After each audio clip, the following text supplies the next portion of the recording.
आज हम 12th physics में सरल परिपथ में व्हीटस्टोन ब्रिज के ही बेस पर एक इंस्ट्रूमेंट, एक डिवाइस है जिसको हम मीटर ब्रिज कहते हैं। मीटर ब्रिज और पोस्ट ऑफिस बार से दो हैं, तो आज हम मीटर ब्रिज के बारे में बताने चल रहे हैं। मीटर ब्रिज क्या है? ये एक ऐसी डिवाइस है जिसकी सहायता से किसी सर्किट में हम अननोन रेजिस्टेंस, किसी अननोन रेजिस्टेंस की वैल्यू को हम कैलकुलेट कर सकते हैं। तो ये व्हीटस्टोन सेतु के सिद्धांत पर आधारित एक डिवाइस है। अब व्हीटस्टोन सेतु का सिद्धांत क्या है?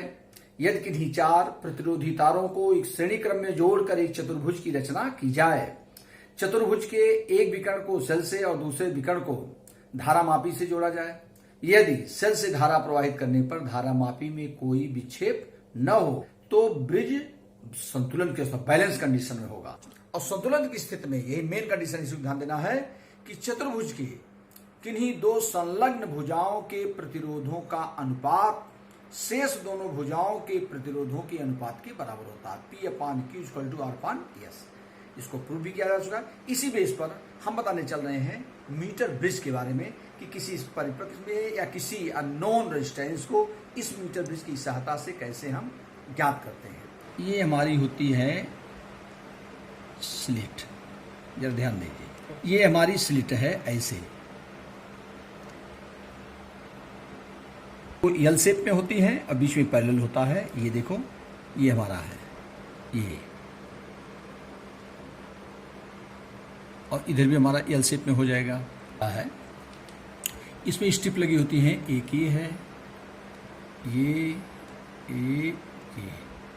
और ये होगा। अब जरा ध्यान दीजिए, तो इसमें ये हमारा जो होता है मीटर ब्रिज, इसके लिए इसको कहते हैं, इसमें AC हमारा 1 मीटर लंबा तार होता है, ये AC। इसमें AC ये यहां से जोड़ते हैं, 1 मीटर लंबा ये वायर होता है। अब जरा ध्यान दीजिए, और ये हमारा जो होता है यहाँ एक हम लगा देते हैं प्रतिरोध बॉक्स। प्रतिरोध बॉक्स क्या होता है? जिसमें नॉन रेजिस्टेंस होते हैं। यह ध्यान दीजिए, ये हमारा हो गया प्रतिरोध बॉक्स, यहां से जुड़ते हैं। इसमें प्रतिरोध बॉक्स क्या होता है? इसमें 1 ओम, 2 ओम, 4 ओम, 5 ओम, 10 ओम के ये नॉन रेजिस्टेंस होते हैं, ऐसे लगे होते हैं इसमें। तो जो हम रेजिस्टेंस निकाल लेंगे इसमें से, ये की टाइप का होता है। तो जैसे हम 5 ओम का अगर रेजिस्टेंस निकालिए तो हमारा 5 ओम का यहाँ रेजिस्टेंस इस सर्किट में बन जाएगा। और यहाँ पर जो है, और यहाँ पर हम जो रेजिस्टेंस हमको ज्ञात करना था, जो अननोन रेजिस्टेंस है, उसको हम यहाँ पर लगाते हैं। ये जरा देखो, ये जो हमारा अननोन रेजिस्टेंस है इसको हम Q, और ये हमारा हो गया P। अभी ये एकदम व्हीटस्टोन ब्रिज के ही आधार पर, जैसे व्हीटस्टोन ब्रिज में शॉर्ट में समझो, जैसे ये हमारा होता है, इसमें किन्हीं 4 प्रतिरोधी तारों को श्रेणी क्रम में जोड़कर एक चतुर्भुज की रचना की जाती है। तो ये हमारा है, जैसे जरा ध्यान दीजिए, तो जैसे ये हमारा रेजिस्टेंस हो गया, जोड़ दिए 4, ये हमारा हो गया P, ये हो गया Q, ये हो गया R, ये हो गया S। अब इस 4, चूंकि व्हीटस्टोन सेतु में 4 प्रतिरोधी तारों को श्रेणी क्रम में जोड़कर एक चतुर्भुज की रचना की जाए। चतुर्भुज का जैसे ये हमारा हो गया A B C D। चतुर्भुज के A विकर्ण को सेल से, जैसे A और C के बीच में हम लगा दिए सेल। या ध्यान दीजिए, ये हमारा मीटर ब्रिज भी बिल्कुल वही व्हीटस्टोन से, चूंकि उसी सिद्धांत पर ही बनाया गया है डिवाइस। ये हो गया A और C के बीच हम सेल जोड़ दिए, और जो दूसरा डायगोनल हमारा, दूसरा विकर्ण B और D के बीच हम गलवानोमीटर जोड़ देते हैं, धारा मापी। ये गलवानोमीटर है, इसको जाए, ये हमारा हो गया गलवानोमीटर, और यहाँ इसको हम ऐसे जोड़ देते हैं। अब जरा ध्यान दीजिए, तो ये एकदम वही सिस्टम यहाँ भी है। जरा ये हमारा P हो गया, ये Q हो गया, ये हो गया। यहाँ पर हम इसको मान लेंगे, ये पॉइंट हमारा है B, ये पॉइंट हम मान लेंगे B। तो जरा ध्यान दो, A से B के बीच में P है, A से B के बीच में P हो गया, और B से C के बीच में Q है, तो B से C के बीच में ये हमारा Q हो गया। अब यहाँ से B और D के बीच क्या जोड़ते हैं? गलवानोमीटर। तो यही B से एक वायर के द्वारा ये हमारा है गलवानोमीटर। जरा ध्यान दीजिए, ये है धारा मापी, और देते हैं J से, किसे जोड़ देते हैं? ये जाकी J, ये हमारा जो होता है, ये जाकी J, ये पॉइंट D होता है। अब जरा ध्यान दो, एकदम वही व्हीटस्टोन ब्रिज है। अब इसमें करते क्या? अच्छा, A और C के बीच हम जोड़ देते हैं सेल को। A और C के बीच हम सेल को लगा देते हैं। तो इसमें देखो ए और सी के बीच में क्या लगा है, सेल। यहाँ भी ए और सी के बीच में सेल लगा दिए। बी और डी के बीच में गैल्वेनोमीटर है, देखो यहाँ बी, ए पॉइंट हमारा बी है, ये बी और ये हमारा जो है ये पॉइंट डी हो गया। लेकिन ये हमारा होता जाकी, ये वायर होता हमारा, स्लाइड वायर होता है, इसमें गैल्वेनोमीटर जोड़ते हैं, गैल्वेनोमीटर से हमारा जाकी जे लगा होता है। अब ये तो हमारा नोन, इसमें हम जो रेजिस्टेंस निकाल लेंगे वो हमारा यहाँ नोन रेजिस्टेंस होगा। जैसे हमने 2 ओम 4 ओम 5 इस बॉक्स से जो भी हम रेजिस्टेंस निकाल लेंगे वही यहाँ पी पर वो रेजिस्टेंस हमारा होगा। ये हमारा नोन रेजिस्टेंस है। अब इस अननोन रेजिस्टेंस को कैसे कैलकुलेट करते हैं, यही हम मीटर ब्रिज की सहायता से करते हैं। अब करते क्या है, इसको हम सर्किट क्लोज करेंगे। क्लोज मतलब क्या होता है, कुंजी को यहाँ लगा देंगे, ये हमारा क्लोज सर्किट हो जाएगा। अब यहाँ से ये करंट हमारी जाएगी, करंट हमारी जाएगी।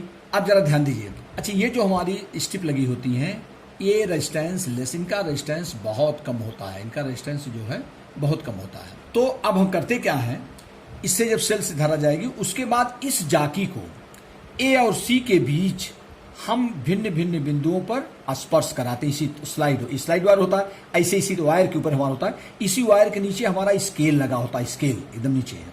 अब करते क्या है, हम जरा ध्यान दो पहले, तो हम इस जाकी जे को ए और सी के बीच भिन्न भिन्न बिंदुओं पर इसको टच कराएंगे, स्पर्श कराएंगे, जिससे गैल्वेनोमीटर में डिफ्लेक्शन होगा, विक्षेप होगा। इधर लाएंगे विक्षेप हमारा इधर होगा, और जैसे इधर ले जाएंगे विक्षेप इधर होगा। लेकिन एक ऐसा बीच में पॉइंट प्राप्त होगा जहां पर जाकी जे को स्पर्श कराने से इस धारा मापी में कोई विक्षेप नहीं होगा। तब हमारा ये सेतु संतुलन की स्थिति में होगा। जैसे इसमें क्या होता है, जब सेल से धारा प्रवाहित करने पर धारा मापी में कोई विक्षेप न हो तो सेतु संतुलन की अवस्था में होता है।